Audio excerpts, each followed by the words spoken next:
Goat here with N Productions, and we're here at the N-Men Party 2023 in our continuing series of interviews.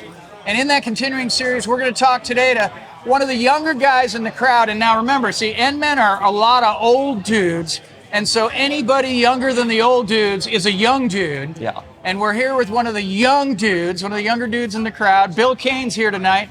And we're going to talk to Bill, and we're going to find out what's going on with him, how it came to be. So, Bill, tell us about... let's start with the beginning. Tell us how you came across skateboarding. You know, how'd you start with skateboards? So, in 1976, I'm 52, and in 1976 I was living in Chicago, and my mom had an old wooden skateboard with clay wheels and loose ball bearings, and she gave it to me, and she hooked me up with a hockey helmet and Bauer knee pads and these giant garden gloves, and I got pictures of me like in all this gear, and they had to completely cover me up. Anyway, I started so long ago in that world and back in the wood skateboard loose ball bearing world. It's just to catch everybody up out there in TV land. In 1976, at that time there was these things called urethane skateboard wheels that it just kind of started. They came out a year or two before that, but you start on clay wheels, then you really started at the beginning. I started myself on metal and went to clay, and once you found that urethane, what was that point where you moved on to real skateboarding? So I moved to Southern California in 1980, and my dad sold plastic as a raw material, and he sold plastic to the skateboard companies, and he would constantly come home with plastic skateboards, those little ones. Yeah. So those boards... In Southern California, can I ask you if you know if he sold to Grentech? That I don't remember. I was too young to remember. But he did a lot. He sold to injection molding people. Yeah. And they made the skateboards. Grentech was one of the bigger injection molded boards. So it was in the early 80s. Yeah. Early 80s I got turned on to the urethane. Cool. So that's the turning point, right? You got steel wheels, you got clay wheels, you get to urethane, and that's when all of us go, ooh, it's so smooth and fast, and that's usually the turning point, and usually when you really start going for it. Yeah. So how'd you progress once that happened? So I ended up getting into skateboarding, and I got a skateboard at the Orange County swap meet.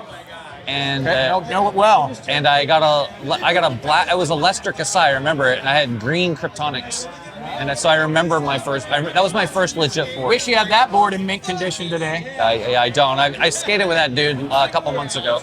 Really? Yeah. Very cool. So you do that. Have you moved up to Sacramento by that point? I moved to Sacramento in 2003.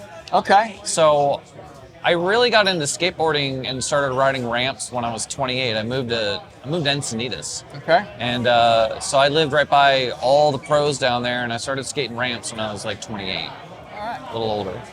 So you were already rolling, you were cruising, everything was cool. You come to Sac, you're skating around, and how do you meet this crazy crew? So my local was Power In, and okay.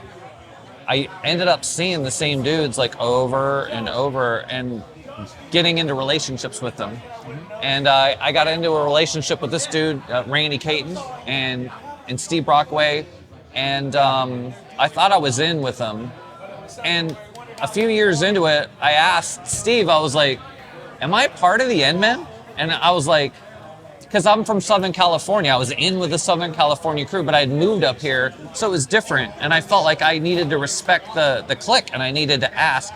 So I asked Steve, and he's like, you need to ask Randy. So I actually had to ask Randy if I'm part of the N-Men. He's like, of course you're part of the N-Men. So there you go. So we've been talking about this a lot as a theme, continuing throughout any of the other stuff we do. We know, the state of N. To be N is really more of a state of mind, but you skate your way in. All you got to do is skate and hang out and be part of the crowd, and you end up part of the crowd. So we're actually thanking Bill Caine for being here again at N-Men Party 2023 in our continuing series of interviews where everybody gets to tell where they came from and how they got here. Once again, thanks a lot. I'm Goat, N Productions. Out.